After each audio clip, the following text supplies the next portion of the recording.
Sawtooth Dave. Hope y'all had a great week. Hope y'all had a great weekend. Time for a little Sunday sitting. Except I'm standing today. Oh well. Tweaked the back a little bit. So a little sore in the lower back, but so if you see me in pain a little bit, that's maybe what it is. And the reason being is, well, see, this is my CNC mill. I never got it really running, so I need to get somebody more intelligent than me to come help me figure out what's going on with it. But that's a manual mill. So that thing, I don't know if you can even really tell size-wise, but it's almost the same area of machining as what this one is. So this is like a 9x23, and I think this was like a 9.5x24 or something like that. It's really close to the same movement on the mill. And this is old school. It's a Duracraft. It's got some Bridgeport controls on it, so it's pretty much built like a brick shit house, and it weighs over 700 pounds. My neighbor's tractor lifts 700. It wouldn't even touch it. So it's sitting right there for now until I figure out how to get it up in there, and that's why my back's tweaked. So I got a mill. I just got to get it over here to the power, which is, I don't know, another 15, 20 feet this direction, or maybe on the other side of the shop. I don't know. I don't know where it's going yet, and I don't know how I'm going to move it yet. I was able to get it off the trailer in there, and that's about as far as I go. But today I want to go over that. Last week I was talking about kind of like just over beginner's perspective of knife grinding. So I want to kind of go over like the machine, what you should think about getting, like how you can mount it, that sort of thing. Kind of some of the basics of knife grinding. And at the end, I'll put in like what I got done this week, which isn't as much as normal, but if you want to stay to the end, cool. And if you want to fast forward to the end, that's cool too. All right, we're going to get into it later.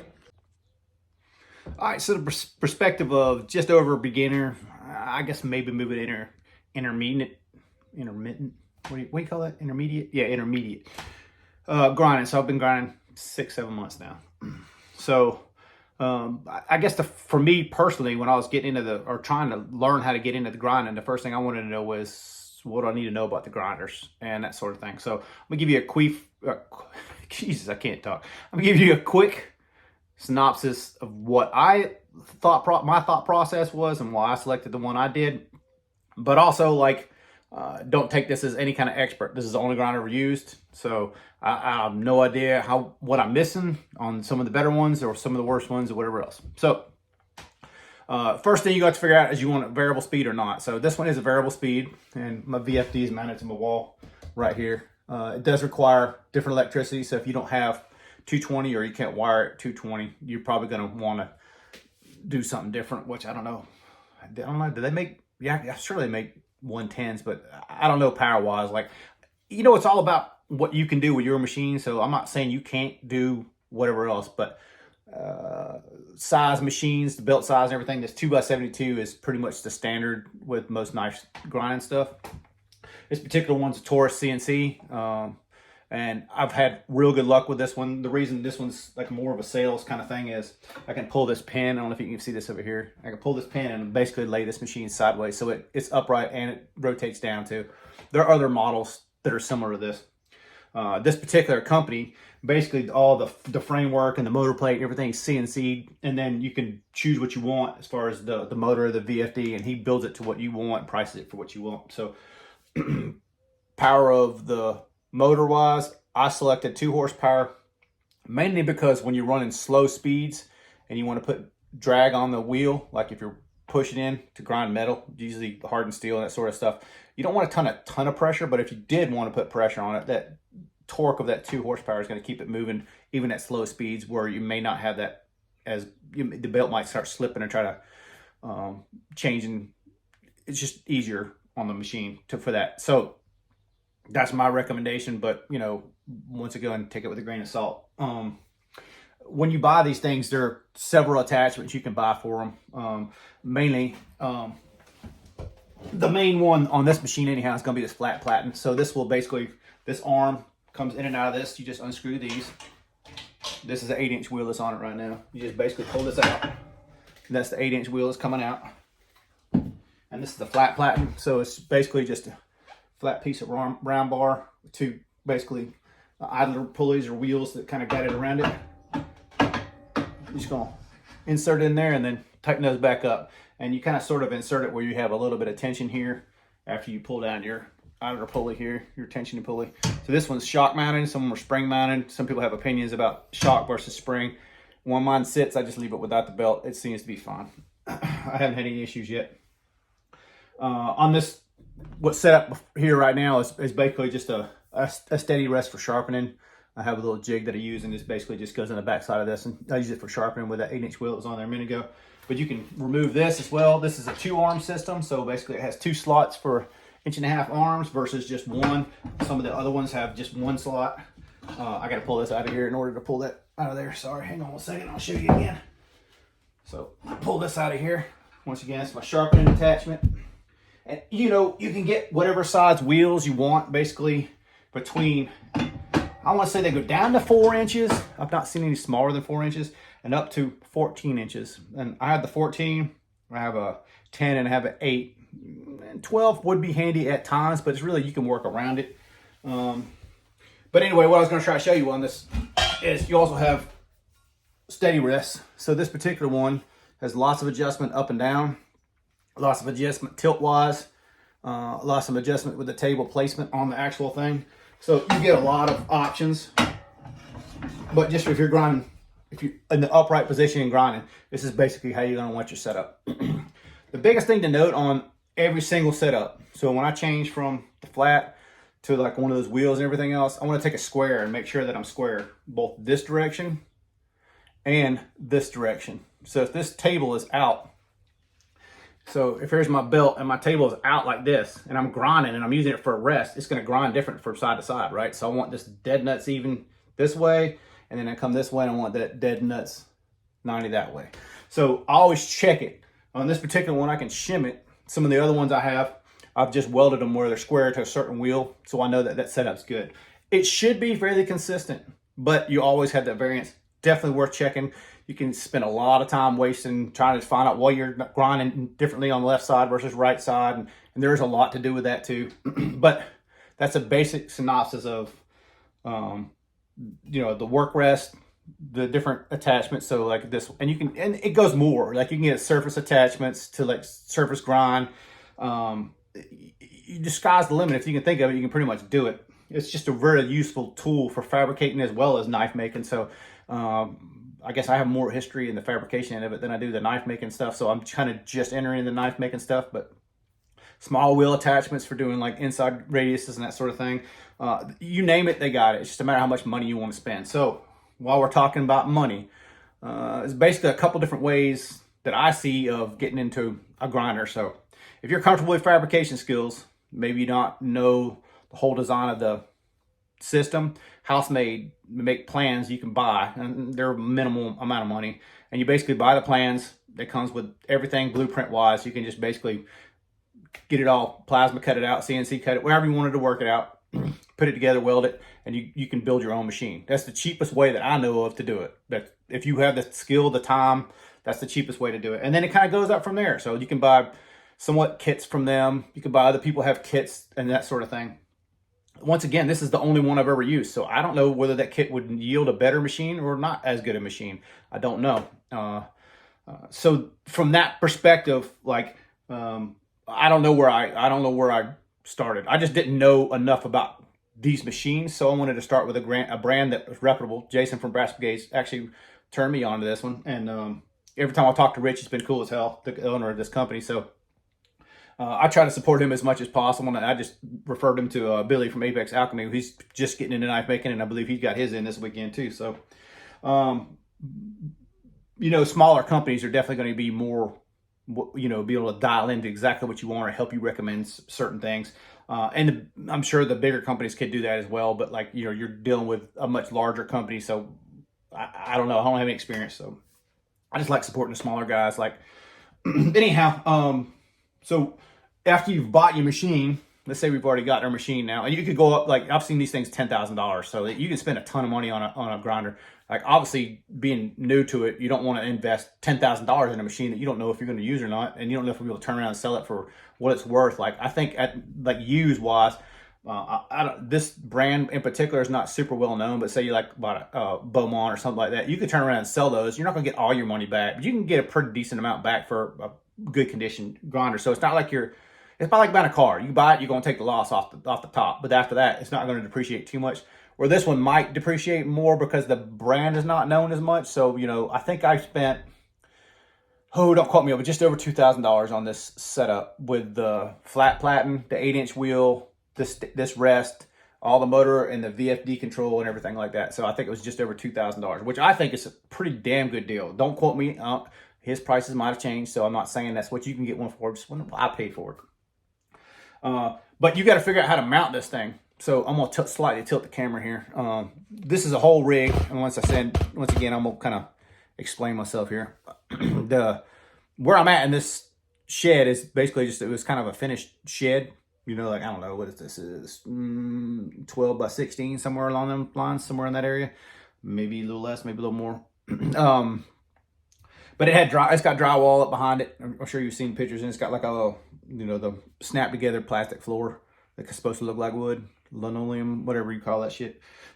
So I lined my floors and my walls with this little plywood here to keep it from getting too bad. Like, it's gonna get rough in here, but I can pull this down, patch that, and get it back to normal. That's kind of why I did what I did. But anyhow, you are gonna make a mess. You're gonna have to wait to, you know, keep your shop with airflow. You're gonna want to wear a respirator. I'll get it out of here in a second. I'll move my bucket real quick. I also did, for me personally, that's an attic fan. You know, it's the kind that has the thermostat on it. I just bypass the thermostat, so I can just plug that sucker in. And for this size room, I think that's made, you know, for a house. I had it for I think it's 1400 CFM. So it'll move a pretty decent amount of air. And I got one little window over there. So if I leave that little window open, it sucks the air through here pretty good. So ventilation is probably important. I know a lot of people use the dust collection stuff. I never have. This is my ghetto rig. It works for me. But as far as the stand or table, what you're going to do, the biggest thing I can recommend is you want a heavy table, because this is a pretty heavy machine. And then you want to, you know, the stability of the whatever you're setting it on. So if you could put it on concrete, you're probably going to be better off. Like I said, this is a shed, and it's the guy who put the shed up didn't really know construction that well. So it's basically just sitting on blocks on the bottom side. And this, if you look at it, it's questionable, you know, how much weight I should really put on this thing. So the table, I mean, the whole shed itself, you can, if you jump up and down, you can make the whole thing move. So I knew I wasn't going to get a steady, you know, even no matter what, unless I went in the floor and supported it all, which I might do eventually. But for right now, like learning this stuff, I didn't bother. I just basically took, and the previous owners from this house did this whole shed, and they were also RVers. So they had this is old wheel underneath this, and underneath this is a pressure plate for one of those huge RVs. And they're both pretty stout. Like, I can pick it up and move this. So I'm just going to show you.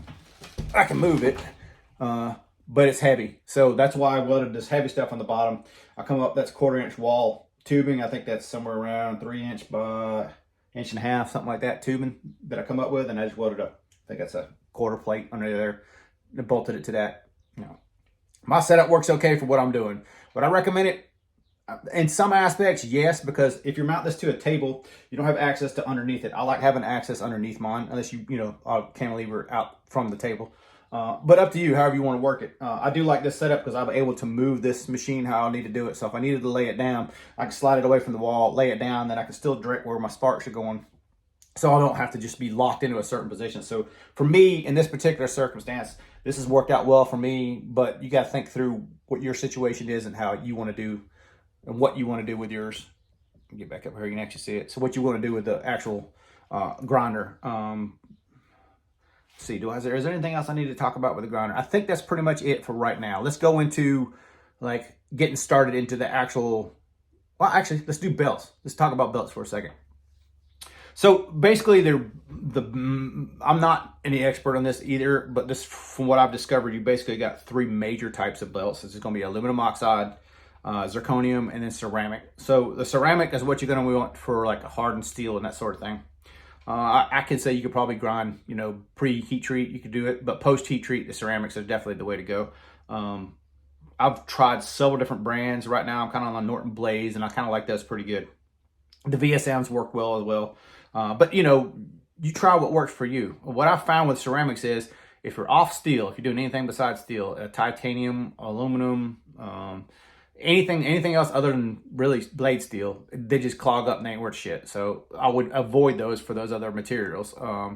that's where, to me, like the zirconium is kind of like a mixture between aluminum oxide and ceramics. Like it can definitely do the work of steel and can do some other stuff without getting clogged as quickly as the ceramics. But to me, like if you're doing wood, anything like that, you want the aluminum oxide belts. Like, and everybody has their progression, right? And I will approach it differently per nice. But if I'm taking a lot of material off, I generally start with a 36, then I work to a 60, then I work to a 120, and then finishing from there is up and down the board, however you want to work it. I generally don't finish with any of those three. I have in the past finished with just ceramics, but who are these made by?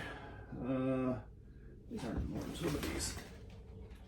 Give me 1 second here. I'm just going to try to pull one off. 3M, I believe, makes these Trizacs. I'm trying to get one down so you can actually see it. And they come in weird. I'm just going to try to show you the brand real quick. If it comes through or not, I don't know. So these are Trizacs. So if you can see that 3M Trizac, you see it says A. The A and the grit is kind of like, it's not the same as regular sandpaper, like the numbers don't match, but once you look it up, you'll understand. So I think that what I just showed you is an A300, which is basically the equivalent of a 60 grit. And you could finish pretty good stuff even with that 60 grit. And that's basically, I think those are aluminum oxide, but they're in little squares. And for whatever reason, that helps keep the belt cool, keep the knife cooler, creates a great finish. Like it's, engineering and smart people have figured out how to make those. Are there other ways of doing things? Sure. But for me, that's what I found for the regrinds that I've been doing. I haven't done any, I've done very little, blade to, or raw blade, and then ground almost everything I've done has been regrinds. So everything I'm telling you is basically in that perspective. But I found that those are the easiest way to get a good finish. They're expensive and they're worth having. I got a couple of about every size on the shelf, except for maybe like the higher grit stuff. But there's other, belts, but as for the basics, that's a good basic way to start for right there. So hang on a second. Let me get a couple jigs. I'm going to move the camera over to there, and then I'm going to show you a couple basic jigs that you can use. Definitely helps you get started. Most people, I think, would start with flat, and I think I did start with flat. I know I started with flat, but I very much went straight from flat to hollow grind, especially with the jig. It's going to be more stuff to be concerned with, but at the same time, like, it's more satisfying for me. Personally, I like a hollow grind on my knives, so I kind of moved away from flat grinds fairly quickly. Flat grinds have their purposes, and obviously when you're buying a grinder, you're going to need the flat platen for tons of other things. Like anything you're going to do, you can use on this flat. You're gonna need it for other projects. There's just no way around it. If you're a knife maker, you're gonna need a flat platen. Pretty much it. All right, let me stop, show you some jigs real quick. All right, so I got a couple jigs up here with me here. I'm just gonna show you. So these are basically two different types of jigs. This is a DD work rest, and this is like one of those cheap ones that Amazon special, Viva or whatever. I've seen that brand on top of stuff. Basically just import special. I've seen a bunch of different ways of using these things. They have handles you can screw in here, and you can kind of control it with the handles and that sort of thing. But basically, you're going to take your knife and figure out where you want to be. So on flat, it's not that big a deal. You're basically going to create the line. Let me get a knife that has a good example of this. All right, so let's take a knife like this, and you can see it's got a prominent underline. When you mount this knife, you're going to want that line parallel to the surface plate. So however you work it, like, it doesn't matter where you put it on, high or low. The lower you are, the more rigidity you have. The higher you have, the higher you are, it's easier to see down in and see what you're doing. So it's kind of like a trade-off. But to level your knife, you go to this top grind of your knife when you're in a regular position is how you want to level that knife to make it even. There's different tricks of doing this, but if you have a height gauge, or even if you just have like a block of steel, you can kind of sort of eyeball how close you are to even, and that sort of will gauge where you want to mount this knife. You see all the holes that are in this on both of these. This particular one is metric, so because it's imported, I think it's like I'm guessing M8, somewhere in that long. So this doesn't really fit most of your pivots. It's bigger than a 1/4 inch, so it's not gonna fit through your pivot. So you have to figure out how you're gonna clamp it, or you can take pliers, something like this, and clamp your knife in there and hold your knife to grind. So that's basically how you're going to hold it on either one of these. This one does, this is because it's DD work rest, it does have the 1032s and the quarters, so your quarter size will fit, and your 1032s are real close to your 3/16 pivots. So that for most of your American-made pivot systems, this works better. This also has an adjustable like pin you could put in here, and this also has pins everywhere else. And if nothing else works, you can clamp something to this as well. Material-wise, for both of these, they both have like a nylon underneath. This is a better quality, thicker material, but it's basically like, you know, a Delrin nylon something material, so you can, it basically helps it slide across this rest when you're doing stuff. This is steel, this was aluminum. Advantage is aluminum is it's a heat sink. It can suck the heat kind of out of your knife a little bit and help a little bit. If you're getting that much heat in your knife, you're probably fucking up anyhow. So you probably need to think about either your pressure, your speed, something. You got to change something, because if it gets down to that where you're worried about the pressure, I mean the heat of the blade sucking out by that surface, you're probably technique-wise not doing the right technique. This one's steel, powder coated. The advantage of this one is when you get done dipping it in the water, you can just throw it in the box or in the shelf or whatever. You really don't have to worry about it. There's nothing that really going to rust on this particular setup. On this one, as soon as I get done personally, I blow it all off, and I blow WD-40 or a CLP or something, both on my hinges and my adjustment mechanisms and all the threads. That's what I do personally to protect mine. These are going to adjust completely different.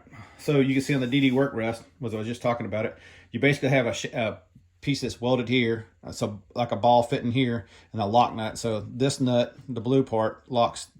You see how the shaft is moving here, and it's got basically a ball in this nut, and then this part locks to here. So you got adjustments, so you can see I'm moving it in and then back, and then when you get it where you want it, you're just going to tighten this one up and then tighten that one up.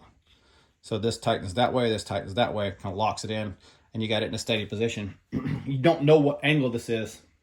So typically what I do is I just come with a magic marker and put a line, and then I know from there if I'm going a quarter turn, a half turn, whatever I want to do, in or out, and that's how I keep track of what my angle is going to be, or from side to side, and if I need to adjust or anything like that. So that's generally how I do this one. This one is much more easier as far as an angle. As you can see the angle here, you basically got a lock nut here, so you can undo this lock nut, and then this is like a turnbuckle. So you basically just, you know, twist this either direction to get it where you want it, and then when you get it where you want it, you're locking it in. You can see this is pretty, as far as comparatively speaking, this is kind of sort of a lot chintzier than what this DD is. I've not had a problem with that with this particular one. My problem with this one, the only really issue I've had with this one, is this bottom has warped, and I don't see if you can see this in here or not. You can see how it's got the air gap in the middle here. So it just needs a new bottom piece. So now they got the mill. When I get it all figured out, I'll probably put a piece of Delrin in there and make another one for this one, so I'll put that one back in order. If you're doing fixed blades, you're going to want a longer, taller one. If you're doing folders, like what's pretty much most of what I do, this is a 2x4. Most of the blades I've done works fine on this one. Sometimes you got to hang it over a little bit, but other than that, this one's much heavier. So when you're grinding, if you need that, you know, hand for on the blade for stabilization, like if your blade's hanging off and you're putting a little pressure on the blade, this one glides way easier. It's down. This one is real easy to cant forward and backwards. Obviously the bottom is warped on this one, but it's so light, like it's super easy to kind of sketch off and get out of position. So 2 different kinds of jigs. I'm not going to get into the basics of how to use them on the actual grinding, but basically you're just going to mount them, and then you start and then work your way across. I think everybody's seen it, and if you haven't, there's better people than me that actually can show you in more detail, but a lot of it is just you got to figure it out for yourself. So for me, I started with a cheap one, went to the DD work rest. I will never not use the DD work rest now. This one's definitely by far my favorite. I've seen other ones that other people use. Some people like the handles, because the handles will give you a perspective wide. You can kind of sort of raise and lower and twist, like tweak the whole thing. This one tweaks a lot more than this one does, obviously because it's aluminum. That's probably what did that anyhow. But I found now that I don't do any of that twist and tweaking stuff. I just kind of got through. And for me, this DD work rest, once I got used to it, I love it. And this one, I never have used the handles on this one. So, you know, your perspective might be different. But for me personally, I ended up with a DD work rest, but I think this is a good place to start. You'll get the basics down pretty good with this little cheapo. I want to say this is like 60, 70 bucks or something. I've seen them on other resellers for over 100, but if you look on Amazon, you'll find them. I want to say this one was 160, 70, 80 bucks, something like that. But this is American made by a small shop. So once again, I'd rather support the small guys. That's a basic overview of the jigs. So you can see there's kind of a lot of little components to it.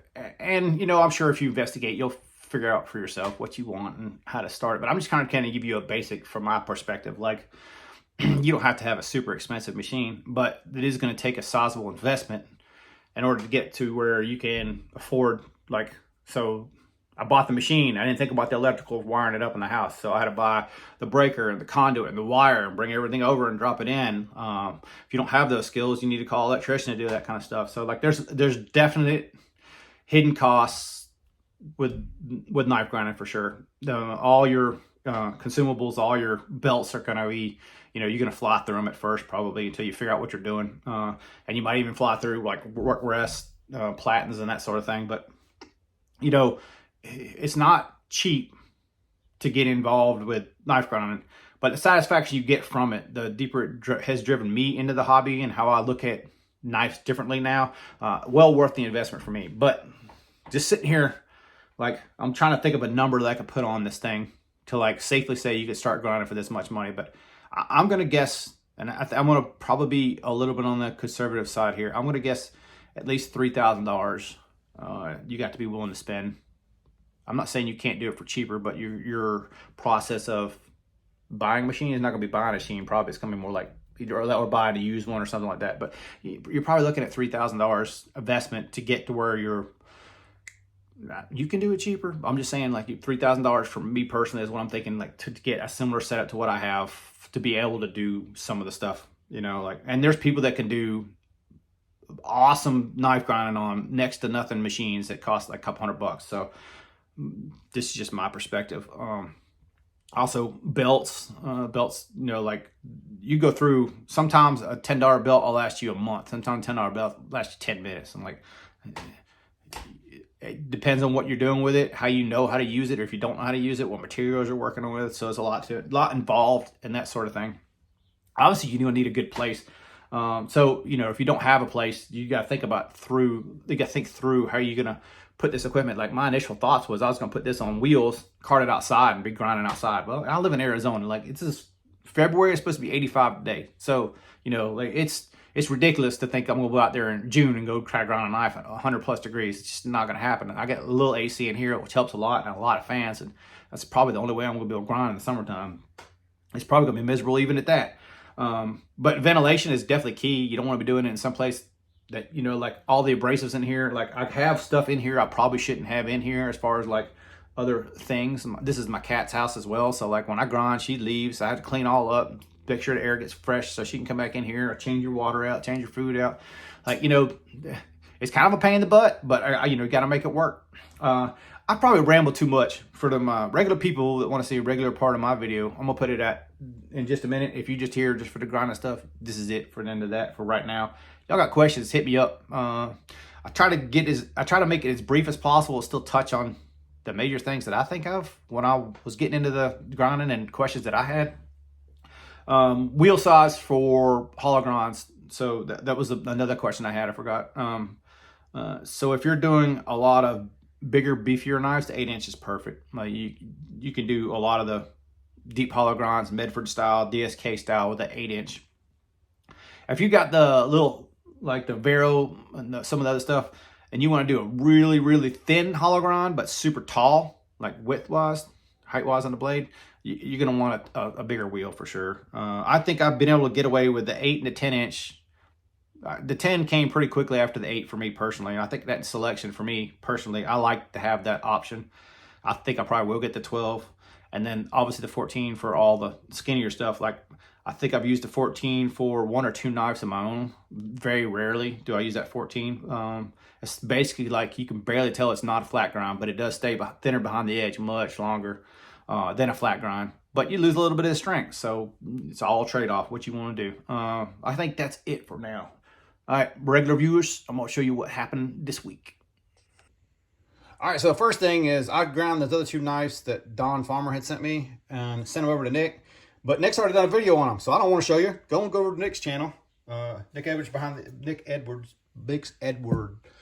the edge. God, man, tongue twisting son of a bitch. And check those knives out for him, right? So at the beginning of this week, I had some time to do some stuff for myself. And I did, well, let's just show you Kevin's first. So these are for Kevin. This is a mid guards. Oh, I can't remember the name of this one. He had originally talked about doing maybe a different finish on, this is a steel, not titanium.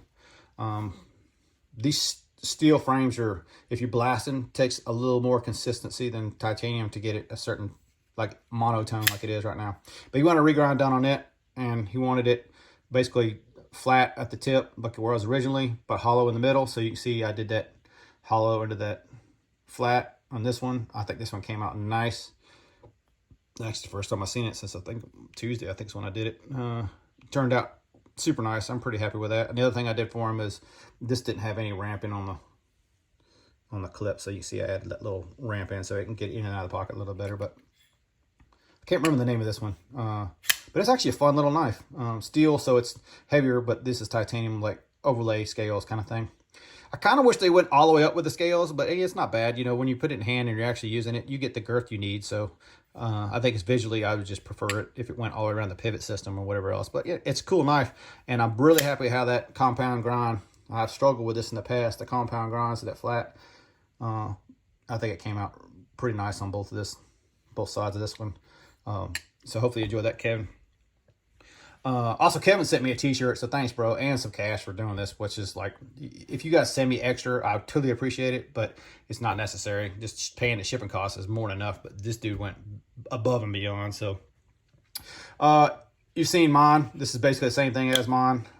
He wanted the ugly anno knocked off of his, so we did that, and then we did a 14-inch hollow grind, and it's a little dirty from cutting, so sorry about that.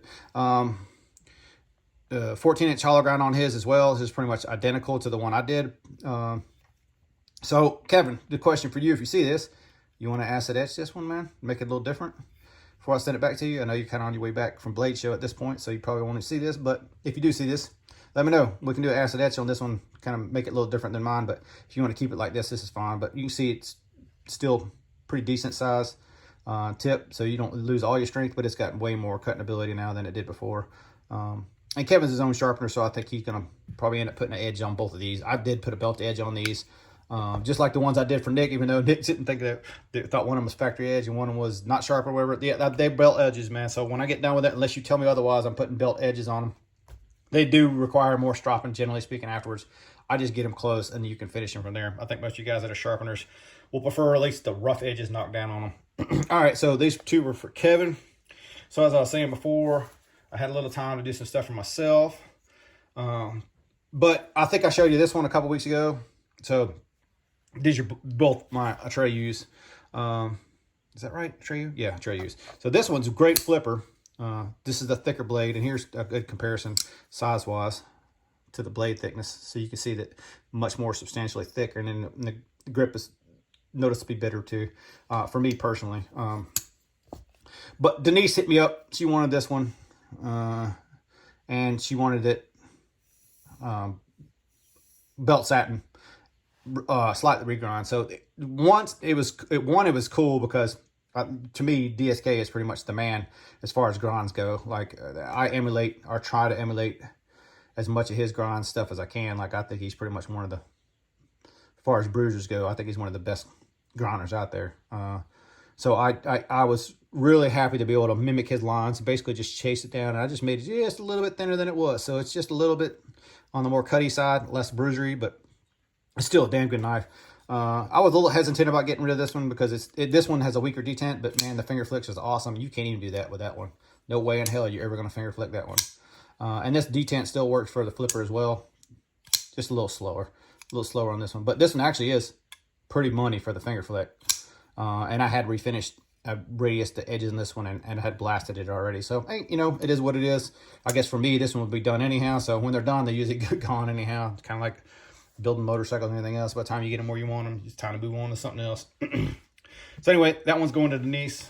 While we're talking about DSKs, last week I kind of sort of told you, so one DSK out, and then I showed you that I was putting that Centurion Marauder H and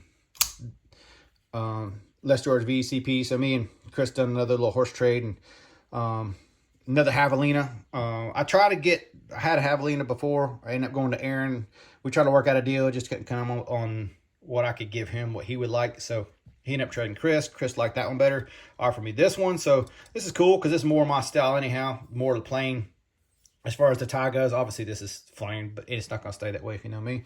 And this one's the shouldered bolt Javelina stud, which that'll get changed to a regular. I'll make another stud for it pretty soon here. And I'll probably blast all this flame stuff out of here. Well, not probably. It's going to get blasted. But all that stuff's in time. So this is another project down the road I'll get to. So that's a new trade acquisition. Didn't buy it, so it didn't bust my 40 days up. So in case anybody's wondering, my 40 days is still intact. We're still good. This mid-guards, the last time y'all saw it, I told you it wasn't going to stay blue. So obviously blasted the tie. I left the stock clip and the stock backspacer. That kind of, I'm going to guess that's glass blast.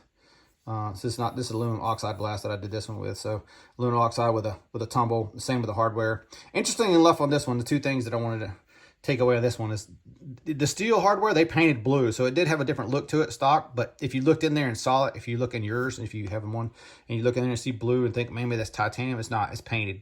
They did a good job painting it, but it was painted hardware. Obviously some of the other stuff is tie, but you can kind of see by the, if you go back and look at the pictures of it or see pictures of it, you'll see the differences. The other mistake I made was when I told you guys I thought this was on bearings, it's not. So what they do is it looks like brass to me. I have a piece of brass, a piece of nylon, and a piece of brass, and it's sandwiched together on both sides. So basically 3 pieces per side. If you're familiar with cold steels, you put that nylon right against the blade, and then the phosphor bronze and outside of it, between it, and then whatever frame you're using. That's basically how they do it. But this creates a nice, good action, like feel of action wise, but you still get that stability of the phosphor bronze or similar washer sets. So anyway, off to the blade on this one. This one I did hollow here, slight recurve. I don't know if you can kind of see this recurve or not. I did a slight recurve into it. Flat tip, and then I also did the swedge on top on this one. Trying to get in doing more of the swedges. I haven't been doing as much, and I need to get into it and get better at that stuff. So up close, personal, pretty happy with how that came out. Hope you can see this nice little recurve. It's subtle recurve. I just wanted just a little bit. I don't know, for whatever reason, like sometimes I'm in kind of an experimental mode with a lot of grinding stuff, and I've been trying to work on some of those recurves and some of those a little more lazy kind of grinds, the kind of, instead of straight edges, kind of like lazy grinds. I don't know if you want to call it like lazy arches, I guess is what I'm trying to say. But you need both, so I'm trying to sort of experimenting. But anyway, that's my mid-guards Viking all done up. Sure, now that it's done, somebody will want it, and if you do, hit me up. It's always gone. It'll go through. But for right now, pretty happy with how that one turned out. So I think, if you're still with me, I think that's everything for this week. So just throwing a couple nights in there. I'm going to probably slow down on regrinds for a few weeks until I can get the mill set up and running, the shop more organized. If you already have something that works, by all means, hit me up. We'll do it. But just know that it's probably going to be delay-wise, time-wise. For anything I get in now, it's probably going to be a few extra weeks because I got to get stuff in order. I got stuff to do around the house too. I've been kind of neglecting, and yeah, honestly, man, it's been a while since I've been on the bike too. So I need to get back out and get some wind therapy too. So we're gonna call it this week for this video. This is a serious amount of BS in this week, so I doubt you made it to the end. But if you did, appreciate you. Hope y'all have a great week. Check it out next week. Later.